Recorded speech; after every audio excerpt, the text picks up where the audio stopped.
If you're going to be homeless, you got to be tougher than tits on a turtle. Welcome to Homeless to Hustle, where we like to speed run our way to hell.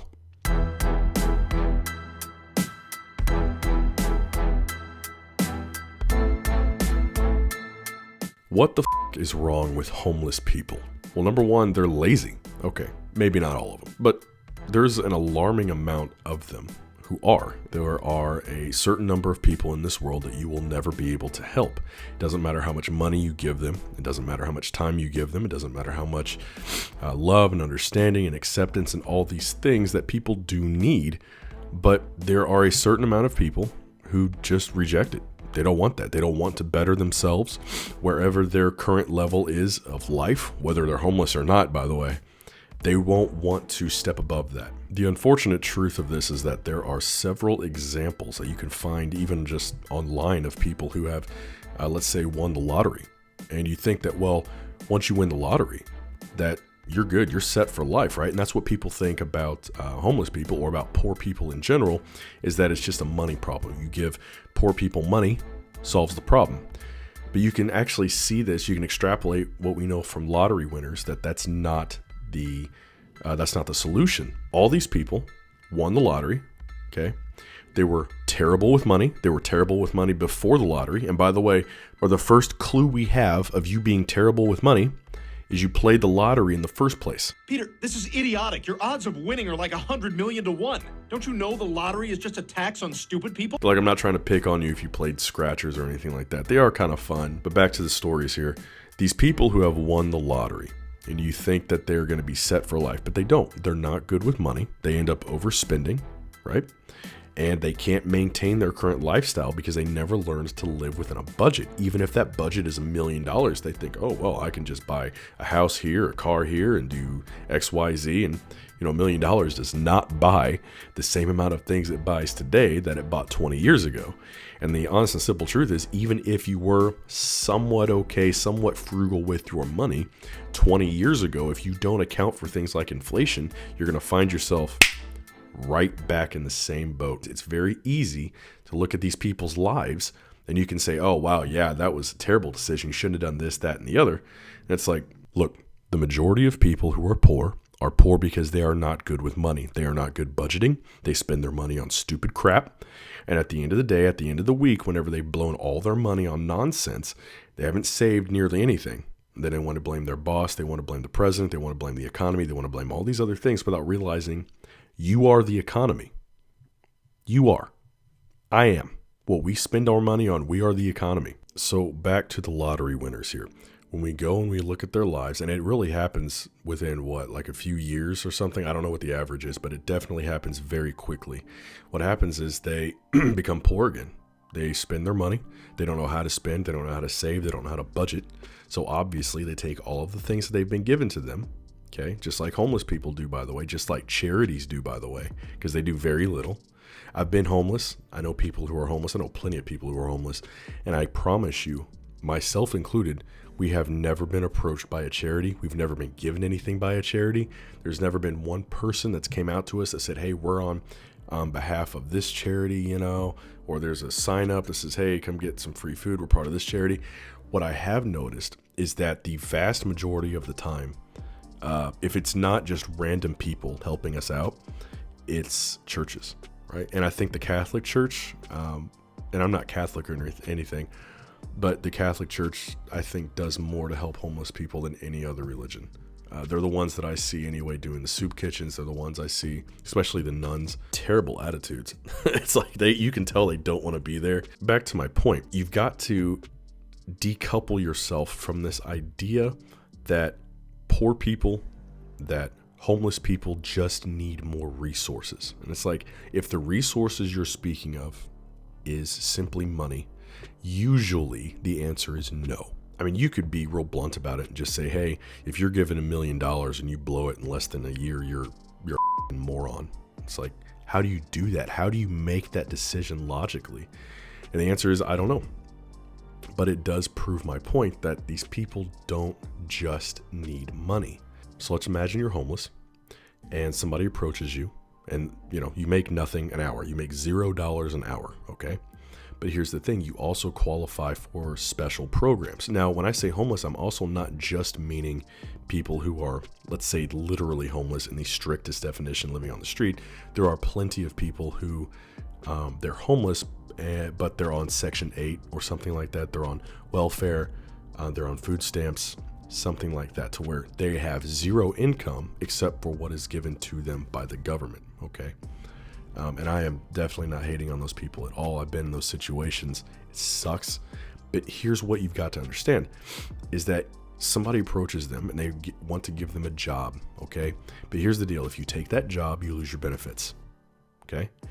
And that job oftentimes is not enough to even cover what you were making under the government. And a lot of people, a lot of heartless people will simply say, well, you're stupid for not, taking a job.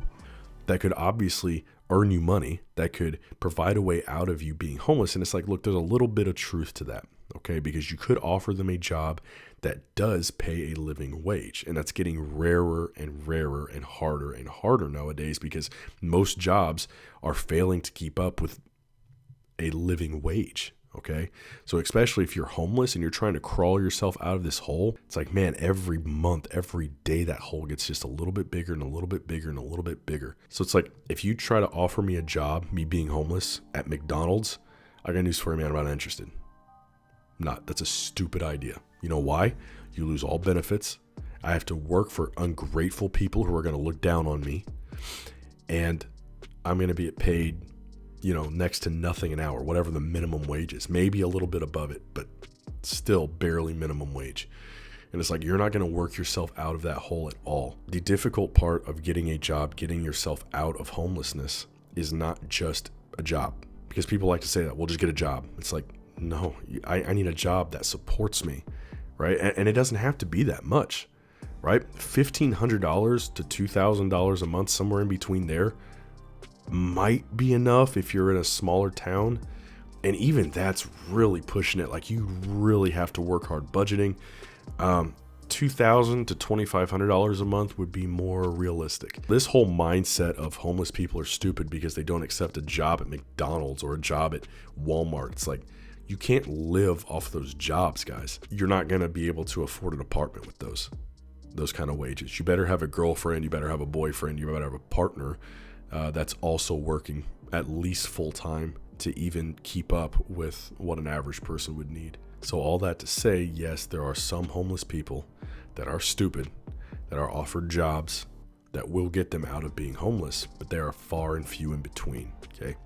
You're not stupid for not taking a job at McDonald's or Walmart, because those jobs do not pay a living wage, and what we need is a living wage. Okay, the last point I want to make with this should be obvious, and I think anyone who has spent 5 minutes around homeless people actually understand this, and that is, it's a mental health issue, man. It's not a money issue. You cannot give them enough money. You cannot give them enough opportunities. But what they lack and what they need is mental institution, right? It is a way to cope with the world, a way to wrestle with the world that their parents, that their bitch-ass dads, that their fake-ass moms didn't teach them.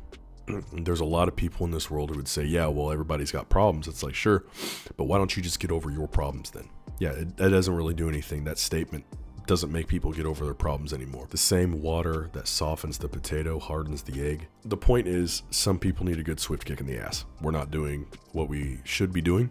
We are not being the type of person that we could be. We are not improving at the level that we could, and that's exactly what we need. And, that starts right here. I'm not even talking to you anymore. I'm just talking to myself.